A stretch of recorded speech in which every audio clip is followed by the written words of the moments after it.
Hello, everyone, and welcome to our SCU Alumni Interview Series. My name is Dr. Elizabeth Robledo, and I serve as SCU's Director of Alumni and Constituent Relations. Today, I am honored to interview two classmates of mine, Dr. Martha Mekonen and Dr. Angelica Ortiz, founders and owners of Life Adjusted Wellness. Thank you both for taking time out of your day and being here. Can we start off by letting our viewers know where your practice is located? So we moved to San Diego. We actually did our preceptor in San Diego for the last 3 terms? Mm-hmm. No, last term. Last term. 3 months. Last 3 months. And we knew that San Diego was our place after that. So we're currently located in Mission Valley, which is a very central location in the county of San Diego. We're super excited to have you.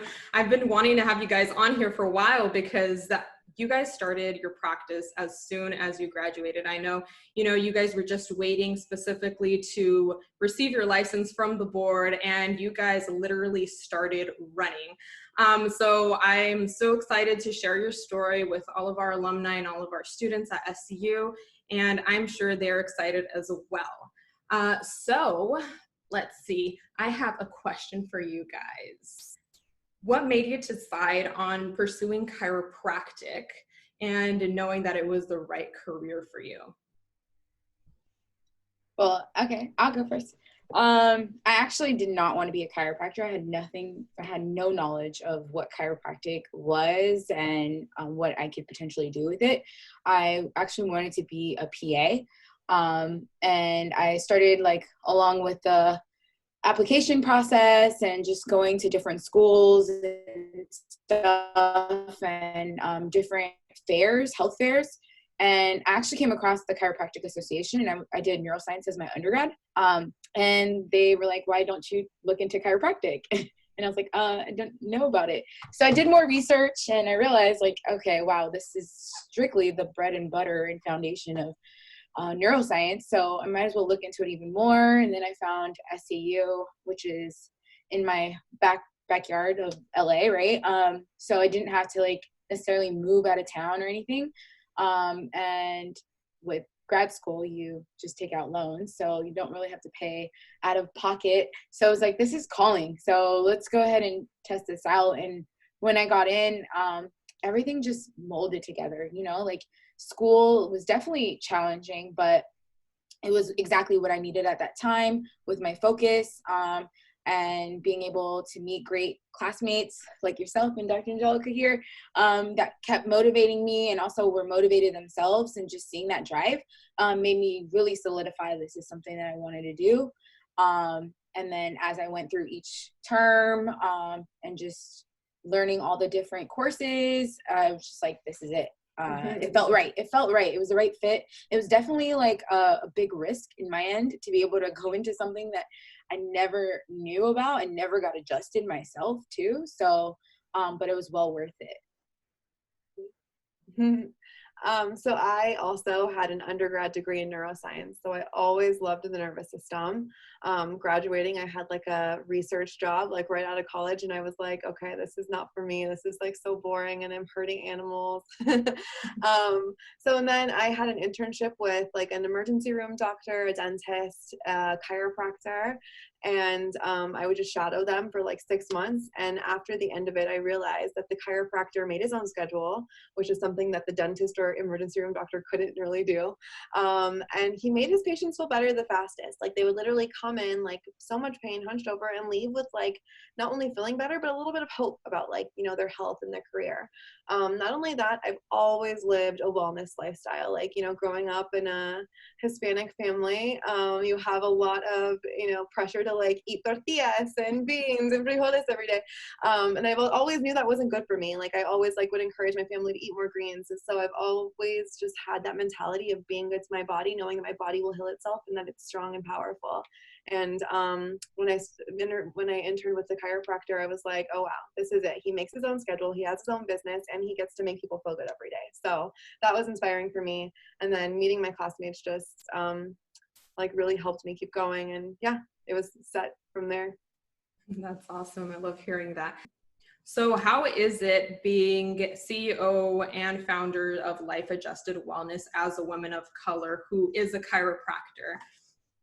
Ooh, I think it's amazing. Yeah. It's a very like, it's a rewarding feeling. We literally have people come to us and say like they're coming because one, we're women, and two, we're women of color. Like they're like, that's why we chose you. Like you might not be number one on Yelp or Google, but we like you connect with us, you know, and we have a lot of those patients, like women of color, come here. Also our niche helps because we're pregnancy and postpartum, so they want women. But we're a familiar face, you know, like we're not just like the typical stereotype of a chiropractor. And the type of patients we treat is not a typical, you know, we actually specialize. So that already builds, that niche actually adds more to that, and solidifies the whole realm of just being able to treat the community and our community too, you know, like I'm hoping to open more doors to more African-American patients, right? And same with her, with more of the Latina community. So it's just being able, and seeing everyone too, but just being another face in that space of being business owners is huge to me. And we also work with organizations that kind of feed us those type of clientele too. Like in San Diego, there's a group called PCI Global, and they help you know, women of color who, because there's a huge disparity. I mean, I don't know how well known it is, but there's a huge disparity in like, you know, Black neonatal and infant death. And it's like sorry about it's that. a huge issue. It's a huge issue. So there's a whole organization that's government funded that helps those women, and we connected with them, and now they just like come pouring in, you know, because we offer them a cheaper rate, and I try to help them out as much as possible. Very nice. So I know that, you know, when we were in school, you guys were always about, you know, like perinatal care and pediatrics. Did you guys know from the get-go that that was specifically what you wanted to specialize in as chiropractors? No, not really. We actually were trying to do the sports track, rehab track. We were going to spend so much money on that whole diplomat aspect. But we took the Webster course. We tried to do our best with just touching different topics and different like realms of people and community that we can cater to. And like we saw like, okay, elderly, maybe not so much. I mean, we see that a lot in the clinic at SCU, right? That wasn't really our calling. Like we could treat them, but our calling, there's so much more to it. So when we actually took the Webster course, and I think we took it like it was early in like term 4 or 5. Like we took it early in school. So it was an when we met you, we were like all about it. We were like, yeah, we're the pregnancy girls. This is like right when we were about like able to adjust and like to be able to do the adjustments on each other. But yeah, it was an eye-opening, especially because we're women. So just being able to understand like the birthing process for ourselves and prepare for ourselves, and then helping other people. Like she said, there's a disparity amongst colored women. There's a disparity versus areas that you live in too. So access to care. So just being able to familiarize ourselves and embed ourselves in that realm really allowed us to like set the tone for our niche here at Life Adjusted and trying to help more women and empower them. Yeah. And also just like, I always was puzzled by like, so the first birth I ever saw was my brother be born when I was 13 years old, and my mom rocked it. Like it was a natural, awesome birth in the hospital. No drugs, like she killed it. And it was beautiful. Like it was so empowering. I was like, wow, my mom's such a boss, you know? And then my friends were having babies and they were not having that experience. They were like being traumatized by their births actually, and like worried about it and scared about it, and like living with this like post-traumatic stress for years and years and years. And I was like, where is this coming from? Like, how is there such a huge disconnect? And I became a doula after I took Webster. We both did. Here in San Diego, actually, I was a doula in LA in grad school. No, we became doulas in San Diego. We did it both. Yeah. In grad school in LA and here. And that helped us like get more, you know, and enveloped in the birth world and just have more knowledge about it. And then and moms will be opened up to us too, because we don't have kids and we've never been through that process too. So we needed to find some type of connection to be able to connect with our patients so that they can trust us and we understand what they're going through in somewhat a way, right? Yeah. And just like being there at the births and like seeing that experience, and like for us being chiropractors, thinking about the anatomy and how their pelvis is held and like using different positions, like really helped us like gain more knowledge and feel more confident helping pregnant women. Mm-hmm. That's awesome. Yeah.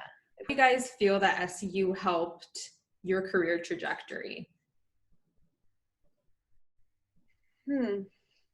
I mean, just the basic knowledge that they gave us, like as far as understanding chiropractic and how to adjust and like, you know, really thinking about anatomy. And like, I mean, I always remember like my professors in CP classes, like, think about the anatomy, like when you're adjusting.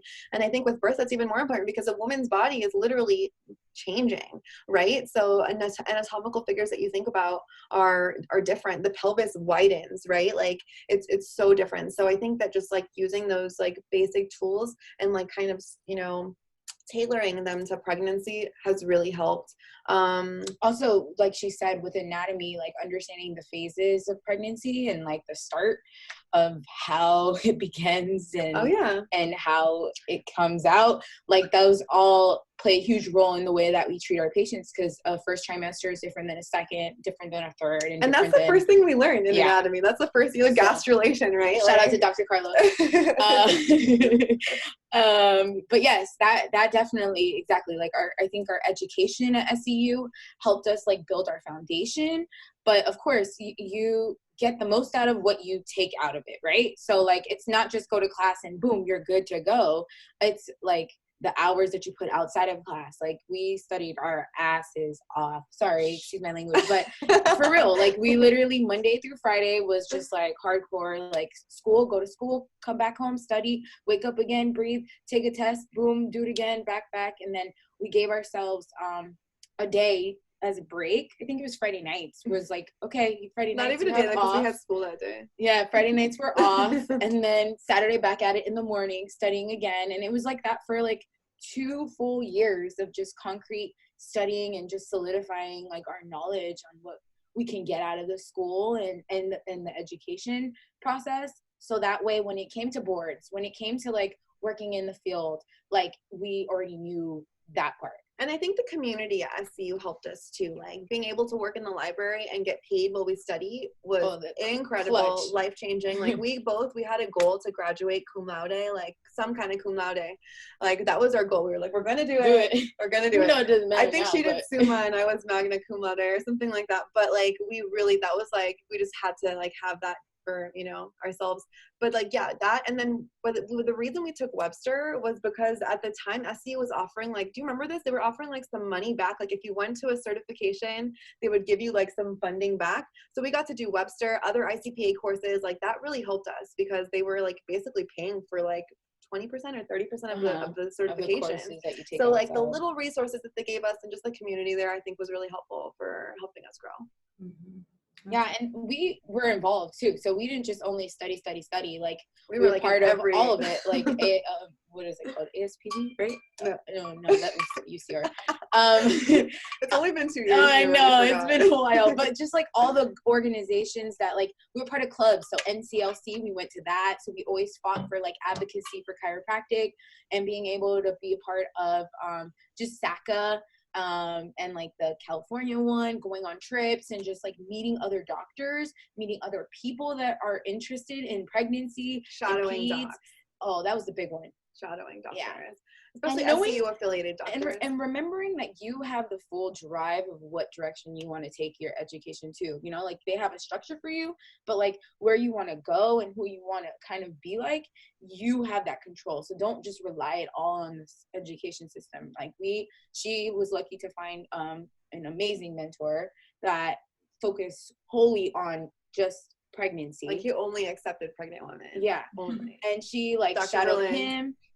And like that was really good for her. And then like I shadowed Dr. Carey, who also did pregnancy, had a midwife in her office, had a massage. So I got to see all that integration and just like being able to be under great doctors outside of the school that actually, I think Dr. Carey went to SCU too.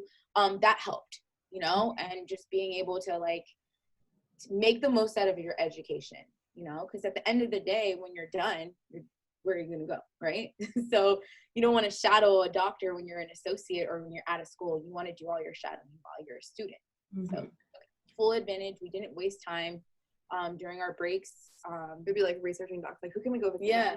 Like next term, oh my God, we need to get this person. We need to find this. And we would pick and choose. If we didn't like where we were, we would change it. You know, you don't just sit there and just cope with just, oh, okay, I don't like this doctor, but I have to go in. Like, make changes that will suit you, you know?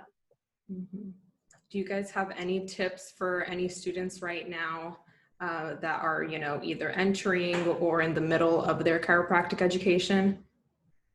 Keep going. Yeah. I remember there was a time where I was literally just like so over it, like burnt out, like tired of studying, didn't want to do it anymore. She would get really mad at me because I'd be like, I don't want to study. Like, come on, let's go. I got you on my back. But yeah, just keep going. Like, think bigger picture. That's always something, like whether it was in grad school or starting a business, like I always had to remind myself, like, think big picture. Right now, this sucks, but it's going to get better. And even when we graduated and we were starting Life Adjusted, it freaking sucked. Like, it was so bad. Like you said, we started right out of school. So the only money we used was graduation money. We literally put our graduation money together, which in total was like $4,000. And we started Life Adjusted, and it was such a struggle at first because we didn't have capital. Like, that's something that we didn't do business school, so we didn't know that. The only like smart business savvy thing we did was pick a niche. Like, that's the only thing. But thinking bigger picture, reminding myself, like, it's going to be better. You're going to have your own space. You're going to make your own hours. You're going to be your own boss. Like, reminding myself those things really, really, really played a huge role in helping me continue to progress. Mm-hmm. Okay, you guys. The value of what we're learning too, you know, like it's not just like, I remember back in undergrad, like I would take a BS class that was just like, what is the purpose of this right now? But like in SCU, like everything is like a stepping stone for the next class, you know, and if you kind of miss out on that part, it will tell later on in practice, you know, and like when you're in the real world, not knowing how to navigate that. And so it's really important to just like understand the value of what you're getting out of it. Yeah, no, I definitely feel you on that, because when you're in school, you're like, why does this matter? Like, this is such a like small detail, and then you're in private practice, and who knows, that small detail might be something that your patient's presenting with. Yeah, exactly. And we've had that like aha moments of like, oh my gosh, that's what Dr. Laude was talking about. Like, that's like, happened before. Dr. Like, Jerks used to do like a diaphragm release and like, oh, try this on babies. We use that all the time. Yeah, now. babies that spit up, like we always think like, thank you. Reflex, yeah. So it works. Just keep adding tools to your toolbox too. Like, try everything. Like, don't get hooked up on like certifications as far as like, oh my God, I need to do all this diplomat and spend all this money. And nobody asks about that. Like Graston and all that stuff. Like, just test everything, you know, like just know how to use the instrument, know how to use a hypervolt, know how to tape, you know, functional taping. Like taking those individual courses actually added tools to our toolbox rather than like, oh my God, I just need to do the whole series and be done, you know, and that helped. Okay, so since we're talking about certifications and things like that, are there any type of certifications that you guys have found have been useful for you in your practice? Well, like Marty said, Webster was our #1 like life-changing certification. We continue to take like for CEs, we continue to take like ICPA courses, just learning more about kiddos and stuff.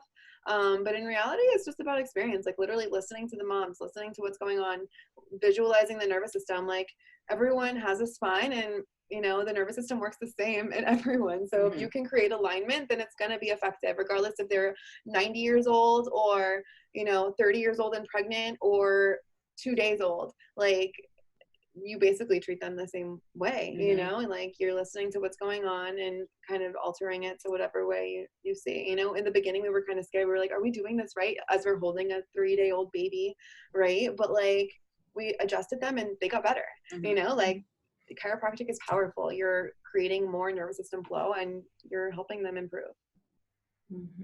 Like I mentioned at the beginning of the interview, you guys basically started your practice running. Once you guys graduated and passed your board exams, you opened up a practice as soon as possible. How did you guys do that? That's usually the goal of majority of our students. Could you give them some information on how you guys made that happen?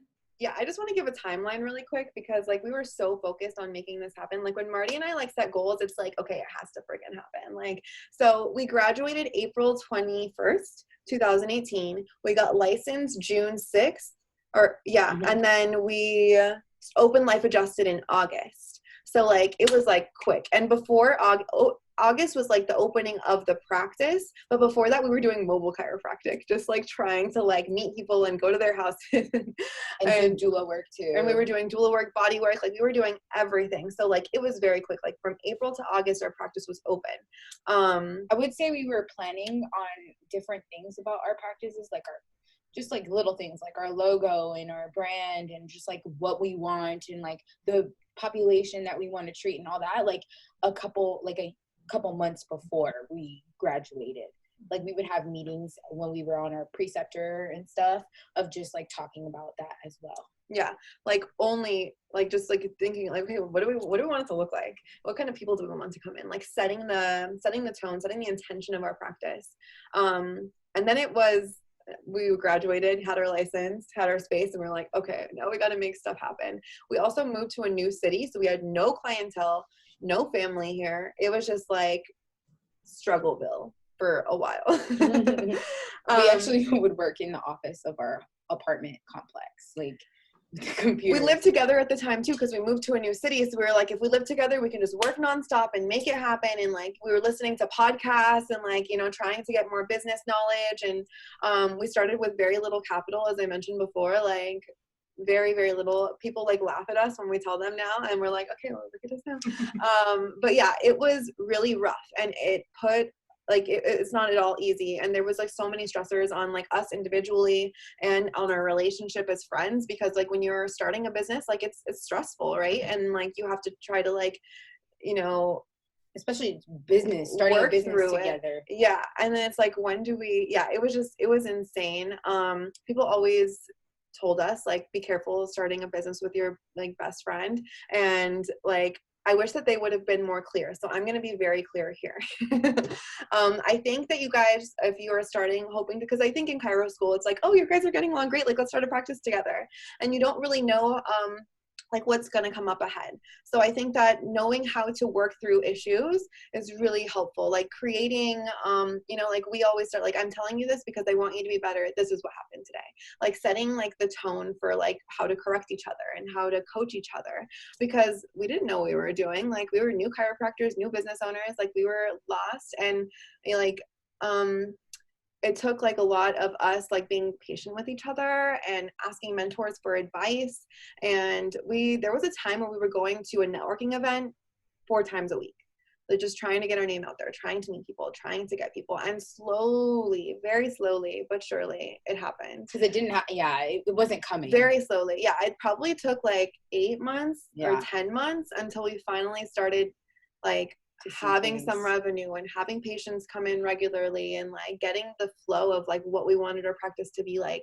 But like in those 8 to 10 months, it was rough. Like probably the hardest time of my life. It was like, insane. What did we do wrong? Why are people not coming? And then it's like taking one person's idea. When you have 2 strong mindsets and try to bring them together, it's really difficult, because it's like one tries to overpower the other when that's not the case, right? We want to work together. So learning how to work together in this aspect where you have full control over the direction you want to go, and it's not led by school or by someone else. We worked together great in tests and boards in school. Like that was easy. But now everything we put out is ours, right? So it has to be coming from me, coming from her, and together, there's so much making pressure. it. Yeah, it's like, you know, fly or sink. Like that's literally where we were. And trial and error. Like, okay, well, if this doesn't work, okay, we need to shuffle and move. And learning to compromise. Like we had trouble with that. Like we, like, it's not just like my practice. We can't just choose pink and purple. It's Marty's practice too. She likes blue and green, you know, like just like figuring out, like, you know, coming to agree on some things in conjunction with like having no money and stress and not sleeping and trying to get patients in. Like it was rough. And managing a friendship too. That's a whole nother thing, right? Yeah. So I think that my biggest advice to people who are going to start a practice would be, you need capital. Whether it's money coming from your family or loans or working for someone before, you need money, especially if you want it to not be like stressful like it was for us.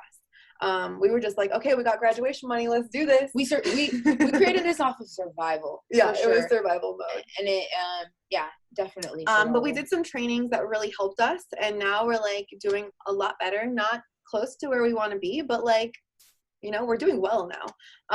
And we highly advise you guys to look into those trainings too, like and do them in school. Outside of your chiropractic knowledge, like this business is like training. Business training. Mm-hmm. Yeah. And there's a lot out there. There's so many. And we're still looking, like we still get trained, like even though we're 2 years out and, you know, treating lots of patients, like we're still trying to get more coaching. We want, I mean, our big picture is to have a huge building that's titled Life Adjusted with all holistic practitioners, you know, like, and we're not there yet. We're nowhere close. We're still just chiro and AccuWeather office. But yeah, I think that, just like really being really certain with yourself and your partner and having tools to work through things when they come along, because they will 100% come along. Having a mentor like in your area too, that like kind of like, we're new, so we definitely needed someone to kind of like see how they've been doing, you know, for years, and like kind of like going under them and like them guiding us. So we definitely were blessed to have someone that is our mentor out here too. And we meet with them and like being able to like pitch ideas and see how we can like grow. And that's the thing, find people that are not selfish about sharing stuff, you know what I mean? Like there's this greed that's out there sometimes of people just being like, this is mine and I'm not going to tell you it. Those are the people that you don't really want in your corner. You want people that don't mind giving you this tool that worked for them, and then they can revamp and find what works better for them too, you know? Like it's about working together as a community, and we're blessed to have those mentors that shape us in that manner. And don't be afraid to ask. Like I'm the type of person, like I don't want to ask for stuff, but Marty's not. Like she's just like, I'm gonna ask for that. They already did it. That saves me so much time. Like I'm not gonna copy them, but I'm gonna ask them like, how did this work? How many times do you have a patient come in? What do you charge your patients? Like setting those things before, like having ideas of what that's supposed to be. Like what are your contracts that you have to have? Do you want to be a cash practice? Do you want to be an insurance practice? Like all those questions that you don't really put into play, because at clinic and stuff they tell you what to do and you don't get the choice. So when you finally get the choice, it's like, what do I want to do? What works better? What will bring me more money? How can I help more people? How long do I want to see a patient? Yeah, that's a big one we still work like with. How long is your initial visit and what does that encompass? You know, like that's huge. You have to make it set for what tone you're trying to build in your office, you know? Yeah. So there's a lot. It's been a journey. It's still a journey. Yeah. It's still a every journey. day is another lesson, and we learn how to be business owners and create a business relationship, and also nourishing our friendship too, right? That's what it's like. We have to put two hats on, like, okay, right now my business hat's friend on, and then when we walk out the door, okay, you're my friend now. You know, like it's been a lot, and definitely be certain of the people you're working with and their character, and make sure that you align with that character, because things can change and you grow and evolve, you know, so you have to make sure that that person is also willing to grow and evolve with you and not stay stuck in like their ways. Very, very knowledgeable advice. Thank you for sharing that with our audience. As we wrap this up, are there any last words of wisdom that you have for our students and our recent alumni? I think that, you know, well, this is, I don't know if they know the date, but this is being recorded in 2020. And I think that this year has been really eye-opening to me. And I've just been like super grateful, as far as like giving the opportunity to be a chiropractor. Like chiropractic was considered essential. I never had to stop working. Having a niche that is consistent, like pregnant women were still having babies. We still had to come into the office every day. It was so like, I was just grateful to be in the space that I am and like be stressed out at home with everything that's going on, but then come to work and like feel so rewarded and feel so like, you know, just feel like, I don't know, like now I feel like I have like a big purpose here, and I think chiropractic has given me that purpose. So, and our patients see that purpose. And our patients always tell us like, you're so passionate about what you do. We love your passion, you know, and I think that's something. And the environment that you create in your office. And all of that. That's something that chiropractic and our knowledge and like just the experience we've had so far has given us, is like just the ability to have that passion and live that passion every single day. So we're grateful. I mean, it's been a journey. It'll continue to be a journey, I'm sure, especially because we're always trying to change and make things better. But overall, I'm so happy with my decisions and where I'm at, and I know it's going to get better. I would say that's beautiful, Angelica. Thanks. I would say like literally take the most out of your academic and like your journey through SCU as best as you can. Don't waste your time. Use it as like your preceptor and like your internships as a moment of being an associate. If these are for people that want to start their own practice, I viewed it as that phase of like trying to be just like trying to pick all the information I can, back office, front office, clinic operations and all that from every mentor that I shadowed, so that when I start opening, I have that implemented. Take good notes, figure out what works best for you. If you want to start by yourself or start with a partner too, like Angelica said, like learn your partner, learn what their values are and how they move and how they operate in their mindset, and see if that aligns with yours as well. And just go for it. Don't be scared. That's the biggest thing. I feel Get like uncomfortable. a lot of times we have that fear of failure, but I mean, you know what you know, like you have your academic like background for a reason. You've been through your journey for a reason. Like, remember that. And sometimes I even am scared, like, dang, I'm actually a doctor. Like, it hits me sometimes like, wow, I'm actually Dr. Marty. I'm not Marty. And, She like, gets mad at myself when I introduce myself to patients as Angelica. She's like, say doctor. Yeah, you deserve that. You deserve that. And remember that, like, speak with, with confidence, and when you lead with that vibe of confidence and just be yourself and be honest and like have that passion to help people, it will come to you. Like lead with your passion and don't stop. Don't stop. Try to just pick people's brains. Like shadow so many people and filter out what you don't like. And any students listening are welcome to come and shadow us whenever you want. Mission Valley, San Diego, come down. Come on over. Yeah, we're always open to like talking to other people and uplifting, especially the generations below us, and even we some learn of our so classmates too. Like I always pick brains with some of my classmates currently that have started a practice too. Like we always, did this work for you? No. Okay, well, did this work? Actually, this did work for me. How did that, like picking each other's brains and see how you can help each other. Like this isn't, when people are jealous and selfish, it turns like greed and just all this negative energy, right? But when people are positive and uplifting and want to know like everyone's in their own pathway, we can still share and help each other, that's when you're winning. So form circles. We have record breakers. That's here in San Diego. Like it's all chiropractors meet and we just talk about what's working and not working. And I feel like in LA, and we talk about real numbers, like how much did you make this week? How many patients did you see this week? Like breaking it down, like don't be afraid, let it all out and help each other grow. And I think that anyone can form this. You can literally form it with 2 chiropractors. It doesn't matter. You just do it. We actually have an ACU in ours too. But yeah, it's that's another thing, integrating with other practitioners too, like understanding like, okay, there's physical therapists that focus on pelvic floor therapy, boom, pregnancy realm, right? That's another person you can add in, like just things like that. Just seeing different types of niches, different types of practitioners that work within your niche helps big time, so that you can refer, right? If you're passionate about your patient, you're going to help them in every aspect. Well, thank you for sharing those words of wisdom. And of course, where can our alumni and our students find you online? lifeadjustedwellness.com, at Life Adjusted Wellness on YouTube and Instagram and Facebook. Perfect. Or hello@lifeadjustedwellness if you want to send us an email. We will definitely write that information at the bottom of this video. Thank you so much for taking the time to share your story with us and, share so much awesome advice for our students and our alumni. We truly appreciate it. Thank you. Thank you, Liz, for having us. You're welcome.